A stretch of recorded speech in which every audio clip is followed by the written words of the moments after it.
Hello, this is Gerald Theo van Waas. In this video I will explain a bit further how to recognize letters in forms in a landscape, but also how to reason with them, because you have to understand what you're pointing at and how to combine these things. And in this video I have a slightly higher level compared to the previous one, so that you have to use your intelligence to interpret what you have, to be sure what you are expressing with the letters, and to interpret this well. We do that very quickly in our mind by following the rules that are there, just like we follow the rules with numbers, that we also follow the rules with letters.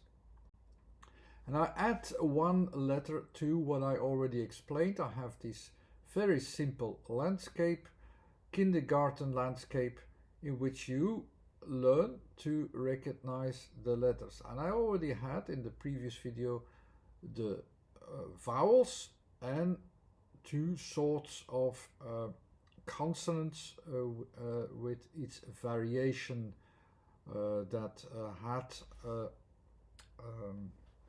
was related with the other letter that is there, like the M is related to some part to the N and the T to the D, in the way I explained in the previous video. But how do we recognize the next letter? Just one letter, and that's the letter K, because here you have to start going to reason with the letter.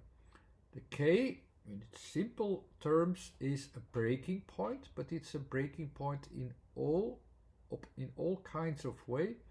A breaking point for your mind, breaking point for your vision, a breaking point for your focus, in which the diagonal could help to pinpoint you to the right direction.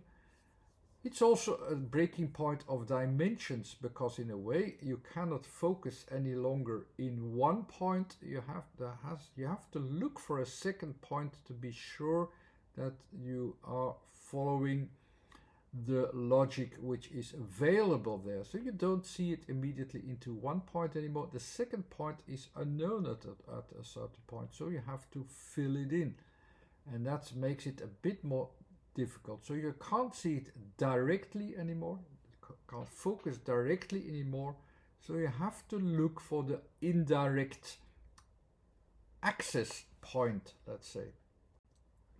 So here are points in which you have breaking points or switching points. So it's a switch point of the apple compared to the tree. The point in the fence which might be breakable, the face upon the table that looks onto the other sides, these, even the underneath it and so on, they are not immediately visible, but you have to be aware to notice what is different, what is the switch, what is the breaking point, what is the additional factor that something can be different. And what kind of points are these? So there can be random changes, switches, or the switches of focus, even of dimensions. You have this table, and I switch, go to the other side, I switch to the side there, for instance, or switch to the underneath, or I go to the weak spots even, because there are the breaking points. There can be made a difference in hanging together. It doesn't hang together anymore in one point, it becomes 2 points, a breaking point, a weak spot, a change. Or when you break the apple from the tree, you put them off each other and they become different. So they were one before, the tree with the apples, and they became two objects, the tree with the apples. That's the way how to think with K.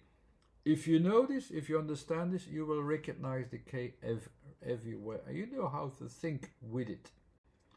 And I will have one example which I did before, KANT versus tank, opposite words. KANT means the edge of something, the side of something, or a side of something.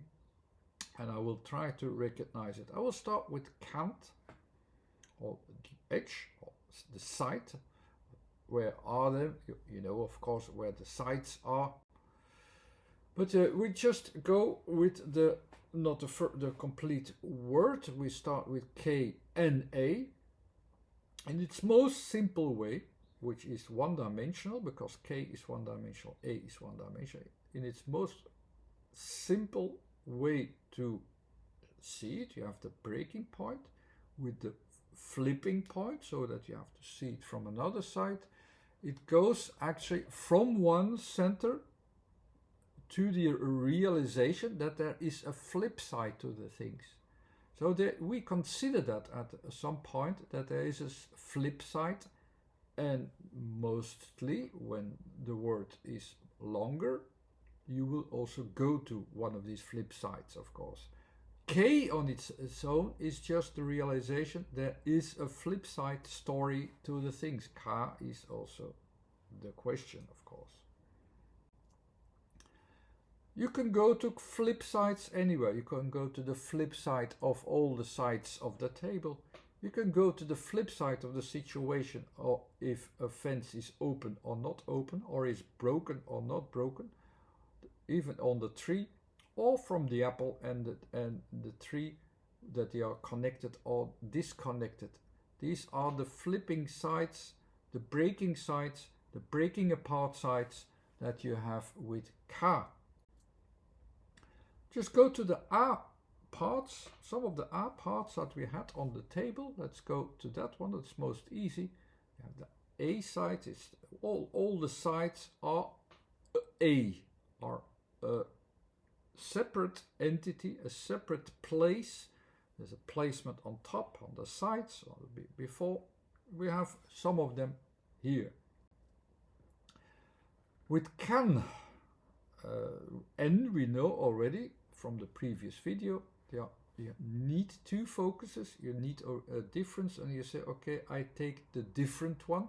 I take the, and here we come closely to choosing a side. We choose a side here. We flip our view also in a dimension. We flip our view to the other side of the table, or to some other side of the table, compared to another side that also exists. We have the front, we have the side, so we take a side. Here we choose the side already.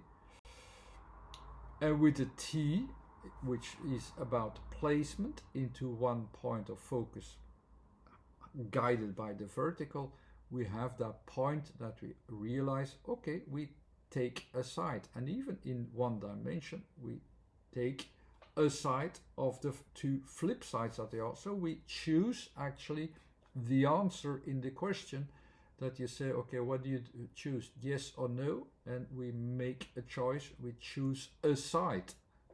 KANT means a side, and we choose a side actually. Let's go to the other direction of the word. Let's start from T now. Now you already saw where the T's can be. T's compared to the objects, we mostly choose the T at the point where we can resume the placement of the object or of the thing that we are focused upon. That's the T, that's that kind of placement. The weird thing is, if you start to combine it, things can become different, because T first and then A afterwards, it means that you choose the object of focus, the focus of your object, later. So we start with T, position, and then go to the placement afterwards. So there is some displacement with ta as well. So we focus on an idea first and then go to the object. So that's different. So we go to an idea that we're going to perform upon the object, for instance. Or we have a function and then we look for the object. It's the other way around. It's not the object, and then we see that it has a function with at, but with ta, it's the other way around. We have a function, and we look for an object to apply it towards it.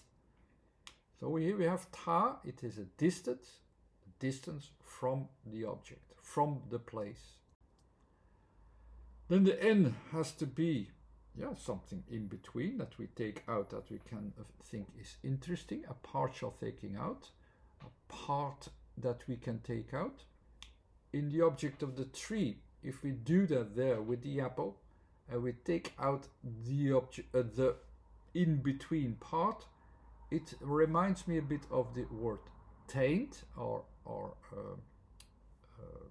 a degree of a color, because there you notice a certain quality difference there. I think you can recognize it there. When you focus it on that part, you notice where is a difference between these two circles. Here in this case it is a color. You can distinct it in a certain way. You can distinct it from the taint is one of the options that you can have. It's already a word that can be recognized, but we were going to go towards tank. We already have tan. Until here it's not very clear what it can be. But the K part again emphasizes on the possibility that there can be a switch side. So you can take something out or leave it out. It's one of these options. It's not so clear in one dimension what it can be. But again, the K is about this switch side, which is always more clear. If you have it in numbers, it's going from 1 to 2. So from one dimension to the realization of the two dimensions. And then you know where to look for it. Here we have the tank in this. Here I have even in 3 dimensions here. I have this here in this frame. I can realize what it is.